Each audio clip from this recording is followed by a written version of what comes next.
ಇದೇ ಒಂದು ವಿಚಾರಕ್ಕೆ ಸಂಬಂಧಪಟ್ಟಂತೆ ನಮ್ಮ ಪ್ರತಿನಿಧಿ ಬಸವರಾಜ್ ಹೂಗ ಡೆಸ್ಕ್ ಇಂದ ಲೈವ್ ಅಲ್ಲಿ ಜಾಯ್ನ್ ಆಗ್ತಿದ್ದಾರೆ, ಮತ್ತಷ್ಟು ಮಾಹಿತಿಯನ್ನ ಕೊಡ್ತಾರೆ. ಬಸವರಾಜ್, ನೋಡ್ತಾ ಇದೀವಿ ಈ ಒಂದು ಪ್ರಕರಣ ಯಾವ ಮಟ್ಟಕ್ಕೆ ಹೋಗ್ತಾ ಇದೆ ಅಂತ ಹೇಳಿ. ಇದೀಗ ಮತ್ತೊಂದು ಬಾಂಬ್ ಅನ್ನ ಸಿಡಿಸಿದ್ದಾರೆ ಎಸ್ಟಿಕೆ ಅವರು. ಇದರಲ್ಲೂ ಕೂಡ ವಿಶೇಷವಾಗಿ ಒಂದು ವಿಚಾರ ಗಮನಿಸಬೇಕು. ಎಲ್ಲರೂ ಕೂಡ ಇದೇ ವಿಚಾರವನ್ನ ಹೇಳ್ತಾ ಇದ್ವಿ, ಇದೀಗ ಎಸ್ಟಿಕೆ ಅವರು ಕೂಡ ಇದೇ ವಿಚಾರವನ್ನ ಹೇಳ್ತಿದ್ದಾರೆ. ನಮ್ಮ ಪೊಲೀಸ್ ಇಲಾಖೆ ಅಧಿಕಾರಿಗಳು ಸರ್ಕಾರಕ್ಕೆ ಗುಲಾಮರಾಗಿ ಕೆಲಸ ಮಾಡ್ತಿದ್ದಾರೆ. ಸತ್ಯ ಏನಿದೆ ಅದನ್ನ ಮೊದಲನೇದಾಗಿ ಹೇಳಿ, ಎರಡೆರಡು ಬಾರಿ ಪೋಸ್ಟ್ ಮಾರ್ಟಮ್ ಮಾಡುವಂತ ಅವಶ್ಯಕತೆ ಏನಿತ್ತು ಅಂತ ಹೇಳಿ ಪ್ರಶ್ನೆ ಮಾಡಿದ್ದಾರೆ. ಒಂದು ಕಡೆ ಈ ಪ್ರಶ್ನೆ ಹೌದು, ಉತ್ತರ ಕೊಡಬೇಕಾಗಿರುವಂತಹ ಪ್ರಶ್ನೆ ಅಥವಾ ಸತ್ಯ ಏನು ಅಂತ ಹೇಳಿ ಗೊತ್ತಾಗಿರುವಂತಹ ಪ್ರಶ್ನೆ. ಸೊ ನಿಮ್ಮ ಪ್ರಕಾರ, ಸದ್ಯಕ್ಕಿರುವಂತಹ ಮಾಹಿತಿ ಪ್ರಕಾರ ಎರಡೆರಡು ಬಾರಿ ಪೋಸ್ಟ್ ಮಾರ್ಟಮ್ ಮಾಡುವಂತ ಅವಶ್ಯಕತೆ ಏನಿತ್ತು? ರೋಶಿನಿ, ಈಗಾಗಲೇ ಬಳ್ಳಾರಿಯಲ್ಲಿ ಬ್ಯಾನರ್ ವಿಚಾರಕ್ಕೆ ಸಂಬಂಧಪಟ್ಟಂತೆ ಏನು ಶೂಟೌಟ್ ಪ್ರಕರಣ ಏನಿದೆ ಆ ಪ್ರಕರಣ ದಿನಕ್ಕೊಂದು ತಿರುವನ್ನು ಪಡೆದುಕೊಳ್ತಾ ಇದೆ. ಆ ಒಂದು ವಿಚಾರಕ್ಕೆ ಸಂಬಂಧಪಟ್ಟಂತೆ ಈಗಾಗಲೇ ಕೇಂದ್ರ ಸಚಿವರಾಗಿರ್ತಕ್ಕಂಥ ಕುಮಾರಸ್ವಾಮಿ ಅವರು ಕೂಡ ಒಂದು ಸ್ಫೋಟಕವಾಗಿರ್ತಕ್ಕಂಥ ಆರೋಪವನ್ನು ಮತ್ತು ಹೇಳಿಕೆಯನ್ನು ಕೂಡ ಕೊಟ್ಟಿರ್ತಕ್ಕಂಥದ್ದು. ಪ್ರಮುಖವಾಗಿ ಈಗಾಗಲೇ ಏನು ಆ ಪ್ರಕರಣದ ತನಿಖೆಯನ್ನು ಕೈಗೊಂಡಿದ್ದಾರೆ, ಆ ತನಿಖೆ ಎಲ್ಲೋ ಒಂದು ಕಡೆ ನಿಷ್ಪಕ್ಷಪಾತವಾಗಿಲ್ಲ, ಸರಿಯಾಗಿ ಎಲ್ಲೋ ಒಂದು ಕಡೆ ಸರ್ಕಾರ ಪ್ರೀ ಪ್ಲಾನ್ಡ್ ಆಗಿ ಆ ಒಂದು ತನಿಖೆಯನ್ನು ಮಾಡ್ಕೊಳ್ತಾ ಇದೆ.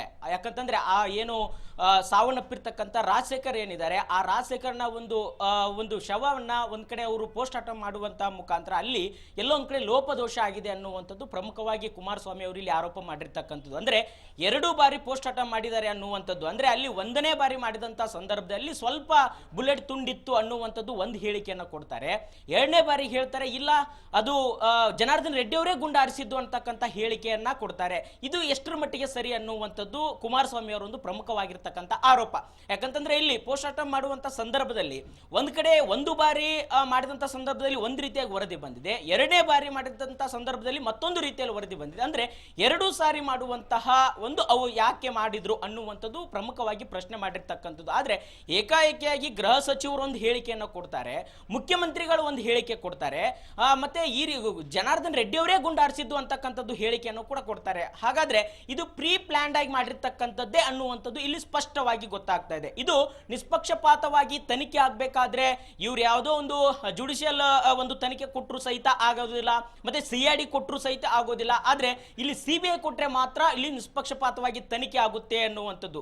ಜನಾರ್ದನ್ ರೆಡ್ಡಿ ಅವರು ಮನೆ ಮುಂದೆನೇ ಬಂದು ಈ ರೀತಿಯ ಗಲಭೆ ಸೃಷ್ಟಿರ್ತಕ್ಕಂಥದ್ದು, ಚೇರ್ ಹಾಕಿ ಕುಳಿತುಕೊಂಡು ಅಲ್ಲಿ ಗಲಾಟೆ ಮಾಡ್ತಕ್ಕಂಥದ್ದು, ಇದು ಎಲ್ಲವೂ ಒಂದು ಕಡೆ ಮೊದಲೇ ಇದನ್ನೆಲ್ಲವೂ ಕೂಡ ಪ್ರೀ ಪ್ಲಾನ್ ಮಾಡಿರ್ತಕ್ಕಂಥ ಕೃತ್ಯ ಅಂತಕ್ಕಂಥದ್ದು ಕೂಡ ಇಲ್ಲಿ ಸ್ಪಷ್ಟವಾಗಿ ಗೊತ್ತಾಗ್ತಾ ಇದೆ. ಹಾಗಾಗಿ ಇಲ್ಲಿ ಆ ಒಂದು ರಾಜಶೇಖರ್ ಅವರ ಶವವನ್ನ ಒಂದು ಪೋಸ್ಟ್ ಮಾರ್ಟಮ್ ಮಾಡುವಂತಹ ಮುಖಾಂತರ ಅಲ್ಲಿ ಯಾವ ರೀತಿಯಾಗಿ ಮಾಡಿದ್ದಾರೆ ಅನ್ನುವಂಥದ್ದು ಸ್ಪಷ್ಟವಾಗಿ ಪೊಲೀಸ್ ಇಲಾಖೆ ಇದನ್ನ ಸ್ಪಷ್ಟಪಡಿಸಬೇಕಾಗಿದೆ ಅನ್ನುವಂಥದ್ದನ್ನು ಕೂಡ ಇಲ್ಲಿ ಪ್ರಶ್ನೆ ಹಾಕಿರ್ತಕ್ಕಂಥದ್ದು ಕುಮಾರಸ್ವಾಮಿ ಅವರು. ಹಾಗಾಗಿ ಎಲ್ಲೋ ಒಂದು ಕಡೆ ಇಲ್ಲಿ ಸಾವನ್ನಪ್ಪಿರ್ತಕ್ಕಂಥ ಕಾಂಗ್ರೆಸ್ ಕರ್ತ ಆಗಿರಬಹುದು ಅಥವಾ ಯಾರೇ ಆದ್ರೂ ಕೂಡ ಅದು ಸಾವೇ. ಹಾಗಾಗಿ ಅದನ್ನ ಯಾವ ರೀತಿಯಾಗಿ ತನಿಖೆ ಮಾಡಬೇಕು ಅನ್ನುವಂಥದ್ದನ್ನ ಸರ್ಕಾರವೇ ಪ್ರಾಯೋಜಿತವಾಗಿ ಈ ರೀತಿಯಾಗಿ ತನಿಖೆ ಆಗಬೇಕು ಅನ್ನುವಂತ ಒಂದು ಪೊಲೀಸ್ ಇಲಾಖೆಗೆ ಒಂದು ಪಟ್ಟಿಯನ್ನು ಹಾಕಿಕೊಟ್ಟಿದ್ದಾರೆ. ಅದೇ ರೀತಿಯಾಗಿ ಅವರು ತನಿಖೆ ಮಾಡ್ತಾ ಇದ್ದಾರೆ, ಅದೇ ರೀತಿಯಾಗಿ ವರದಿಯನ್ನು ಕೊಡಲಿದ್ದಾರೆ ಅನ್ನುವಂಥದ್ದನ್ನು ಕೂಡ ಇಲ್ಲಿ ಆರೋಪವನ್ನ ಕೇಂದ್ರ ಸಚಿವರು ಮಾಡಿರ್ತಕ್ಕಂಥದ್ದು. ರೋಶಿನಿ, ಥ್ಯಾಂಕ್ ಯು ಬಸವರಾಜ್, ನಿಮ್ಮೆಲ್ಲ ಮಾಹಿತಿಗಾಗಿ.